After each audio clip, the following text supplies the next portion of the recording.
Antrian dan kemacetan panjang dialami ratusan truk yang terjebak di Jalan Gubernur Syarkawi, Lingkar Luar Utara Banjarmasin, Rabu sore. Jalan nasional sepanjang 27 km ini dipenuhi truk bermuatan yang tidak bisa bergerak akibat jalan rusak berat di spot sejauh 11 km. Akibatnya sopir tertahan di jalan dari 5 hari hingga sepekan. Mereka pun alami kerugian dari 500.000 hingga 700.000 akibat hilangnya waktu di jalan. Minggu ada sampai lagi. Nah, jadi kalau diperkirakan 700-an, 800-an dah kerugian nih. Okay. Nah, untuk makan, minum apa segalanya. Ya kalau sepalik kawan dia ada berduit di jurunge, nang mana ada berduit bagi gantian gitu nah. Kondisi jalan yang rusak total membuat aparat keamanan menghimbau pengendara roda 4 dan roda 2 tidak melewati jalan ini agar tidak masuk kubangan lumpur. Kebanyakan mereka terjebak di sini, bisa ada yang 5 hari, bahkan ada yang 10 hari.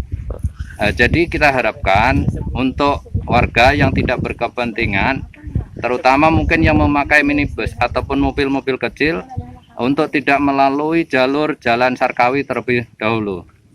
Tunggu mungkin jalan lebih baik dari sekarang, sehingga kita prioritaskan untuk keamanan.